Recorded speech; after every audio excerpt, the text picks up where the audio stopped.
Demon possession as a category or as a thought is one I find modern hearers seem skeptical of at best. It's at the same time something that has captivated our minds at different points in time. One of the best-selling books in English-speaking history was Screwtape Letters, written by C.S. Lewis. He categorizes what it might look like for demons to have influence in people's lives in the book. And one of his most famous lines has really resonated with people since then. He says, "The greatest trick the devil ever pulled was convincing the world he didn't exist." So Lewis, 1950s, writing the book. That book captivated hearts and minds to such a degree that by 2008, they made a Broadway play about the book. The Broadway play depicting Screwtape Letters, same name as the book, as they depicted it, it gained a lot of acclaim. So you had New York Times, Chicago Tribune, on down the list, just really praising the play.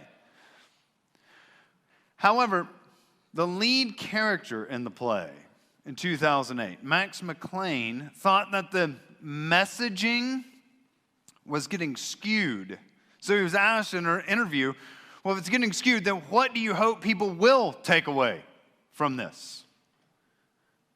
Take Satan very seriously. He really thought people have consistently delighted in this captivating play and missed Lewis's entire point. His greatest trick is convincing you he doesn't exist. So, for us this morning, I think that there are some in the room who might be skeptical at best. I have enough conversations that's about demons that start out the same way that would convince me you might be skeptical. How they typically start out is, Pastor, do you really think there are demons in our world? Right? We start out at a position of being skeptical. So let me try to suggest to you, just from the position of rationality, that it would be appropriate to think there are demons. Here's what I mean. When I say we have a world in which there are demonic influences or demons, people say, Mitch, that's really kind of a primitive idea from an ancient culture. Our day and age, we know that that's just really very irrational to think that way. But let me offer it from the other perspective.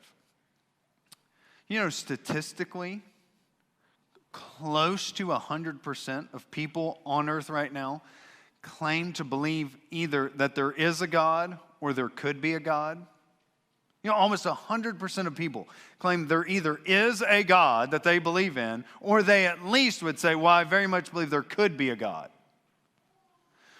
What we're saying is it's rational to believe in the spiritual world if it's positive. Well, don't you think it might also be rational, if there really is a spiritual world, to believe that there could be a negative influence? If I could phrase it the other way, to think there's a spiritual world, but it's only going to be positive, would be irrational. So for somebody to say, yes, I think that there could be a negative influence in the spiritual world, would more fit with what we claim to believe. But secondly, I find people in church think, yeah, there could be demons, or somebody could be demon-possessed, but I've never seen it. Every now and then I've had somebody accuse one of their in-laws of being demon-possessed, but I think what they mean is something different. So they'll say, I've really never seen it. I mean, I think it could exist. I think it does happen. I think maybe somebody over in a foreign country in a small tribe has run into a demon-possessed person. Or maybe they'll say, you know what, we've seen some of these mass shootings. I think some of those people could have been influenced. But what we conclude is it must be rare, and I've never experienced it. I think the problem is maybe what we think it is doesn't match up with the Bible's description. This is kind of a tricky thing because even the way we describe it in our English Bibles differs. So if you look back at the passage, it said in verse 28, there were 2 demon-possessed men. The word demon-possessed is not really there in the Greek. It's our interpretation. Later in Matthew chapter 12, he says demon-oppressed men. But it's the same word. When it literally says in the Greek, we just don't have a category for it. They were demonized.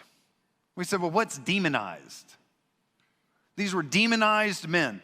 What does that mean?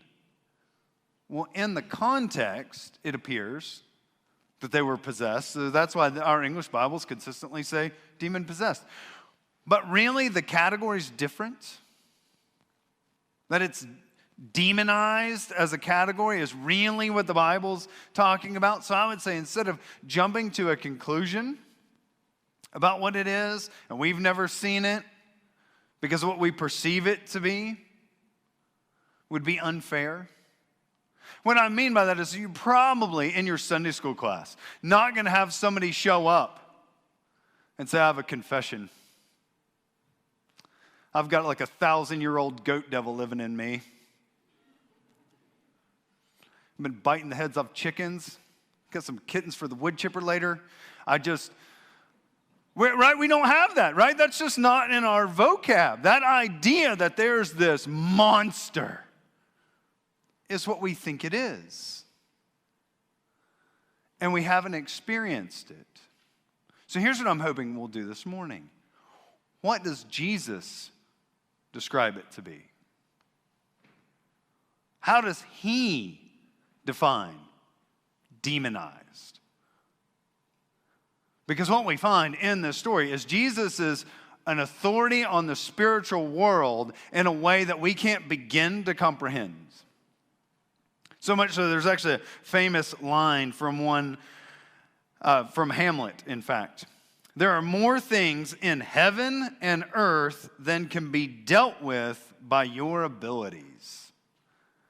I think that's a very poetic line. This is going to take somebody who's an actual authority. It's going to take Jesus to lay out what it is. Our level of ability, even to comprehend it, would fall short.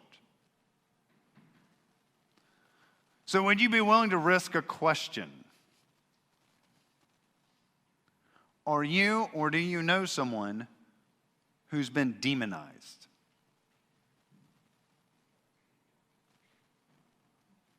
Do you already know the answer? Are you or do you know someone has been demonized? If this is a real category in your world, it's a legitimate question. So here's where this passage is helpful. Jesus will help us to see what demonized or demonic influence looks like. But he also is going to provide a way for us to understand how to be free of demonic influence if we'll choose it. So we have to see the passage in kind of its historical context. Why were these people willing to take the long way around is our first idea. Secondly, we see Jesus judging evil. Then you come to a choice, fear or freedom. So taking the long way around, watching Jesus judge evil, leading us to the idea of fear or freedom. So taking the long way around. To kind of get our context, Jesus, as the previous passage identifies, Jesus had been in a boat. There were several boats with him. They come across the Sea of Galilee, which if you were to be there along the edge of that sea, you would find that it's just a lake. It's a large lake. They come across the lake to an area where there's the city of the Gerasenes, and then the area, the larger region is called, as Matthew describes, the area of the Gadarenes. So the city is set off the lake, off of the shore quite a ways, and then as you make their region down to the water, you will enter through this area of the Gadarenes where they have tombs. Tombs most often in that day, not always by any means, but most of the time, if you actually had a tomb, it was really either a cave or a hole cut into a rock, like a cave, a man-made cave. So these demon-possessed men living along the shoreline have an opportunity to live in these caves. So they're living in caves, and it has become such an issue. We find out from Mark's account of this story. Over time, they had tried different things to get rid of these guys, or at least to keep them from bothering people. Well, then ultimately you get to Matthew's description. It says, we just never went that way. For their town, it was the most direct way to get to the lake where they would fish. But you know what?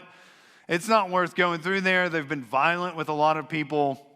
We just go all the way around. We are willing to take the long way around to avoid the sinful influence. So here's where I think this is very insightful. There are occasions in our lives where something is so negative, we decide just to avoid it. I'm willing to take the long way around. We're just going to look the other direction. Sometimes it can be real simple. You know, somebody has a temper,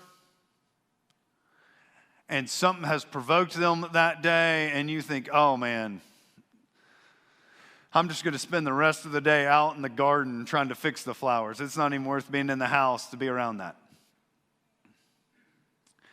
It might be for others, it's that you just ignore it and you sidestep it. They've got an addiction. And you think it's better just to avoid. Sometimes it's in marriages, something that goes unaddressed for years. And you think, I don't know what to do with it other than just put boundaries up. So let me be very frank and specific with you. Those approaches, avoiding, boundaries, ignoring, apart from Jesus make sense. For these people to take the long way around, apart from Christ, makes complete sense. They had tried in their ability, as Mark describes, even at one point they tried to bind him with chains, chain him up. So apart from somebody who actually has the power and authority to address what's going on, I don't fault them. It might be easy to fault them. You shouldn't tiptoe around sin. Apart from Jesus, what were they going to do? If you can't even bind them with chains apart from Christ, it's a hopeless situation. It makes complete sense to say, we're going to put boundaries up, we're going to go the long way. So we now have our attention directed, I would say rightly so, how does Jesus get involved with people who are stuck taking the long way around? What does it look like when a demon comes running out to the Son of God?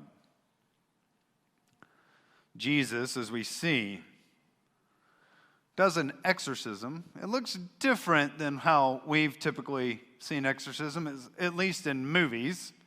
Or, I don't know, maybe you're doing it at your house. The candles and people's heads spinning around. Jesus has this man run up to him.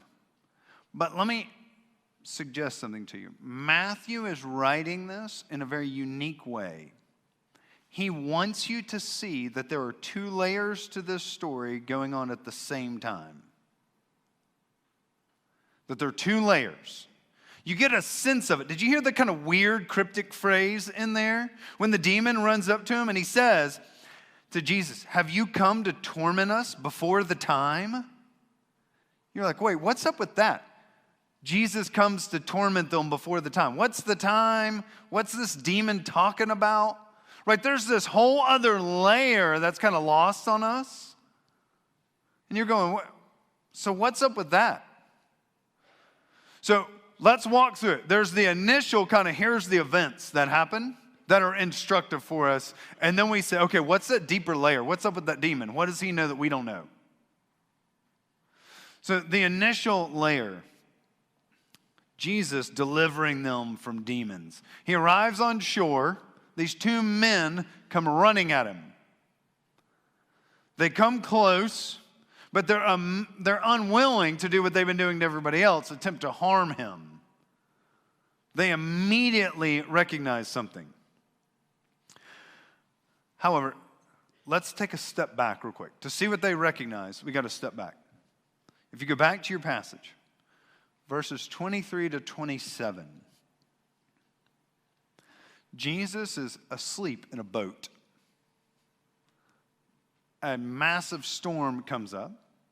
If you see, we've discovered ancient boats from this time period. They're wood slat boats. You can see how this storm is about to sink this boat. If they're in the middle of the sea, the closest shoreline is 4 miles. So think in middle of the night, 4-mile swim, and Jesus is sleeping through it. So they wake him. They wake him, Jesus, you don't even care? Well, he says, oh, you have little faith. Then he stands up and tells the wind. I love it. He gets his dad voice out. Stop it. Sit down. And the storm just kind of immediately sinks to a calm. So when he does that, it leads to a question. Verse 27, the men marveled, saying, what sort of man is this, that even the winds and the sea obey him? Do you see what happened? They don't have a category for this. This is not human. This is something else. But they don't even have I don't have any explanation. This is not in my frame of reference. It's not a category. I don't know what to do with this. And then here's where the irony comes in. You get the answer to their question in a demon's mouth. Very next thing. So they say, what sort of man is this? Verse 29, and behold, the demons cried out, what have you to do with us, O Son of God? They know exactly what sort of man this is. I would suggest you might say, well, how did the demons know? They just saw the same storm go, whoom. And they're thinking there is only God does that. They've been around long enough to know storms don't just, whoo. There's no other explanation. And so they come running to him, Son of God. If you can fearfully recognize Jesus, what would you do? This is where it gets very insightful again. They rightly identify who Jesus is. The disciples cannot. They know you are God on earth. And what is their response? Please leave us alone. You are God on earth, and we want nothing to do with you. In fact, they beg him. Did you catch that? They beg him. They get down and beg. We know who Jesus is, and please, we beg you, have nothing to do with us.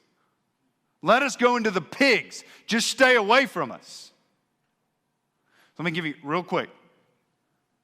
We get a definition of demonic influence. There is more to it, but this is a key piece. Somebody who understands who Jesus is and still wants nothing to do with him. Satan and the devil, according to James, know who Jesus is better than you do in many respects. So part of the definition of what it means to be demonic, I've seen Jesus for who he is. I know him. Nobody else can shut a storm down like that. Please get away from me. You might say that's to be demonized. So at one level, this kind of surface level, that was Jesus' interaction. His initial interaction with these guys. But there's something deeper going on, as we said. Right, so Jesus, in the midst of all this, has these guys say, these demons through these two guys say, I didn't think this was the time. So again, if we step back to see it, the step back is to the calming of the storm. What did that demonstrate? Jesus is the one who controls the water. Jesus is the one who controls the sea. Jesus alone. Then secondarily, does Jesus doesn't only control the sea? Do you see who else he controls? The demons. They can't do something apart from his permission. They have to ask, will you send us into the pigs? And you see Jesus' response, curt, short, and powerful. Go.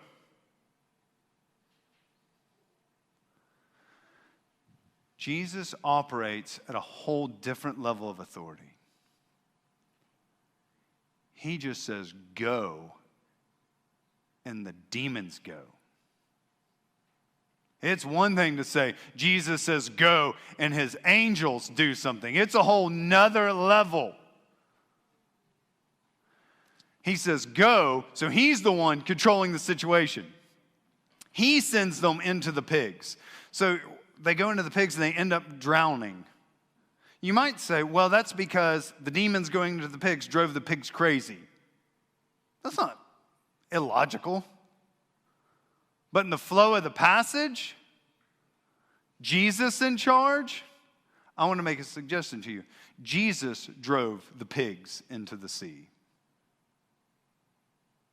That fits what's going on way better than they went crazy. Now, I'm just an aside note, right? Some of you are pig lovers. You got a pet pot-bellied pig at home or whatever, and you think, Jesus wouldn't do that to my pig. For just a moment, ignore that they're cute. This is mean, nasty, ugly pigs. And so, Jesus drives the pigs into the sea. Who controls the sea? God does. The Son of God drowns the pigs. There's no way around that. He just proved he controls the sea. So when the pigs end up in it, he drowns the pigs. Do you see what's going on at this deeper level? You are getting a preview. The demons clued us into it. They say, this isn't the time. The end has not come. That's true. The time for ultimate torment of those who are demonic has not come. But Jesus is going to give us a snapshot, a preview of what is to come. And here's why I would suggest this. God consistently uses drowning as a symbolism for judging wickedness. I'm going to give you an easy spot. Noah, days of Noah. He says, I'm going to flood the whole earth because they have all become wicked in my sight. The next monumental moment, the nation of Israel is coming out of Egypt. Pharaoh just could not let it go because of his hard heart, chases after them. And what does God do to Pharaoh's army? The water comes swamping back down to drown them. Consistently, monumental moments, God uses drowning in the sea that he controls as a demonstration of judgment. Jesus just demonstrated, give you a picture, a preview of what is to come for us. There will come a day of absolute judgment on demons, on demonized.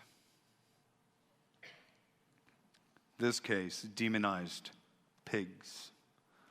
I think the preview should cause us to draw two conclusions. Wickedness will meet its ultimate demise from the wrath of God. Jesus will rid this world of evil, sinful, demonic influences. Second conclusion. These two guys, what about them? You can be delivered even now, no matter how much of a wreck you've made your life. Do you see these two guys? So demon-possessed, life has gotten so sideways, people literally have tried to chain them up. They've said, we don't even know what to do with you, so we're just going to now avoid you because we've tried everything we know. And don't you see this is a beautiful picture? You have the herd flee one way, the herdsmen in the next verse flee to the town. So at first, it's kind of a chaotic scene. Then everybody goes, whoom! And there's Jesus and these two guys. Hey, how's it going? My name's Jesus. I mean, it's just got real quiet, real calm, real fast. The wicked evilness that was present in their life that had been there for so long, in an instant is gone. No matter how much of a wreck their life had become, and all people knew to do was just avoid them. Colossians chapter 1, verses 13 and 14. He has delivered us from the domain of darkness and transferred us to the kingdom of his beloved Son, in whom we have redemption, the forgiveness of sins. So we're left with a choice. The herd has fled, the herdsmen have fled. Well, the next scene, the town comes back.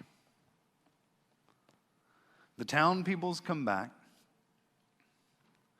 and the sight they see is not what they anticipated. To be very frank, it might be rather grotesque, they see their pigs down in the water. We find from Mark and Luke, it's roughly 2,000 pigs. They see the pigs down in the water. They see these two men that they have been utterly terrified of. Now, sitting in their right minds next to Jesus. Certainly a startling situation. In that startling moment, though, again, it is incredibly insightful. If you will, look at verse 34 with me. And behold, all the city came out to meet Jesus. And when they saw him, they begged him to leave their region. Does it sound familiar?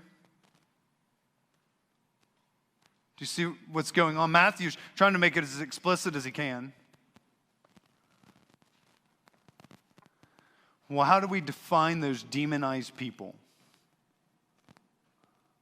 They see Jesus for who he is. They come to understand there's something more about this man. And they beg him to leave. They have the exact same cadence nearly as the demons.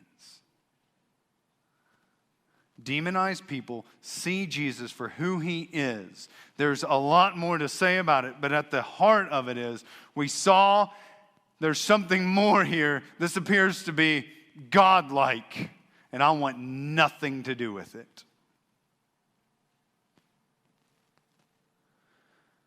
These people asked Jesus out of fear to get away from me. It should not be surprising in some respects. 1 John 5:19. We know that we are from God, and the whole world lies in the power of the evil one. So what happens? We have two options. When you rightly see Jesus and what it's going to mean to follow him, and that puts a little intimidation in your heart, a little trepidation, a little fear, you're at that moment. And you have seen, quite possibly for the first time ever, who Jesus really is. Because if you think following him is going to require nothing of you, you probably have misunderstood. But they show up and they say, whoa, not what we expected.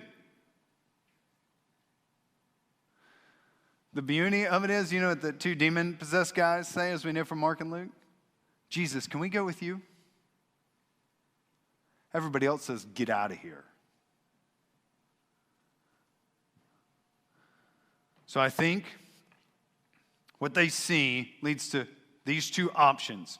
You can either be set free, as Colossians described, or you could say, Jesus, I want to rid my life, free myself of you.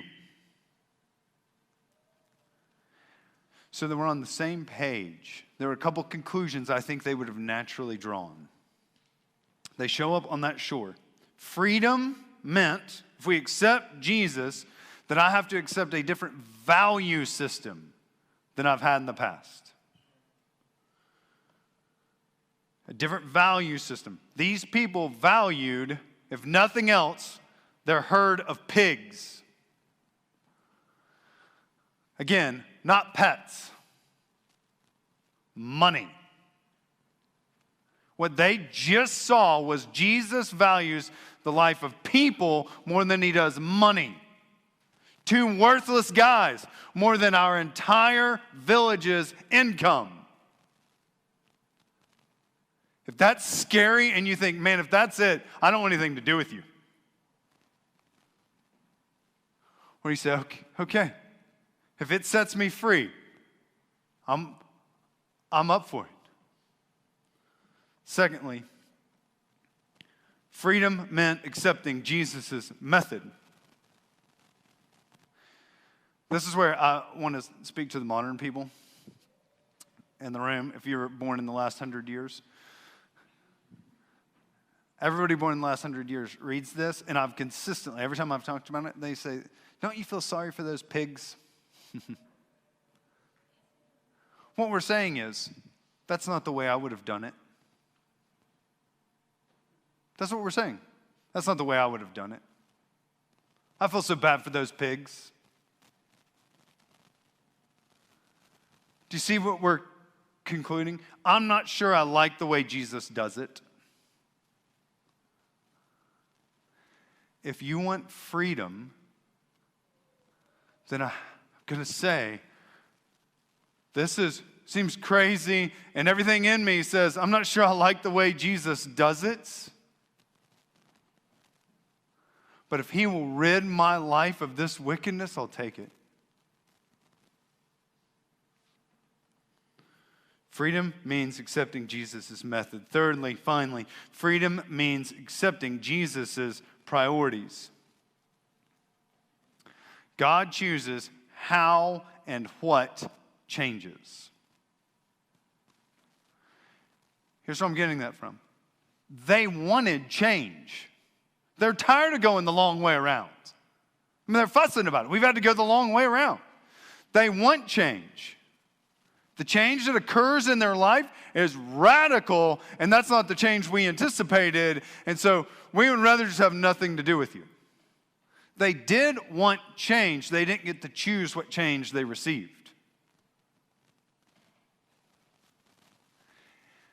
What I've consistently found with those people who get to that spot when they think, I want to follow Jesus, I understand what you're saying, but I think that might require things of me I'm not ready for. I think you're exactly right. It's going to be, I'm going to trust Jesus. If he will set me free from this stuff, I'm willing to follow him regardless of whatever change that might entail. What I love about this passage on this day is a baptism is a perfect picture. Everything in life that was me before died off when I was buried with Christ. Everything. The method that I wanted, the change I wanted, that all died. All I know is I need Jesus. If I'm going to be raised and walk in a new life, He gets to pick the changes that happen, the method that happens, the priorities that happen. In fact, I want Him to. And there's a little sense of me that's kind of fearful, and I would suggest to you that's a right fear. I'm a little apprehensive about what this looks like, but I want it. I'm not sure exactly what all it's going to entail, but I know what I've had. And I desperately want something different. I genuinely believe that in our world, there is a demonic influence. The way you recognize it is the way Jesus describes it. Matthew points to it. People who would understand there really is a God, and He came to earth as Jesus, and I want nothing to do with Him. Do you see that's the description? Begging Him, please stay out of my life. I want to do what I want to do. Just leave me alone. That's how the Bible describes Satan working in our world. I hope we have the right view of it. Because you see what Matthew did. He said, here's two demon-possessed guys, and then you have the town show up and say the same thing.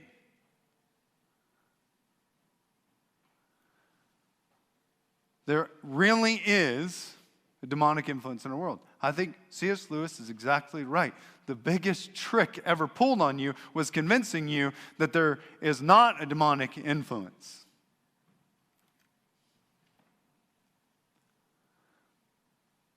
So this morning, more than anything else, you said, that's where I've been. I've grown up knowing about Jesus my whole life, perhaps.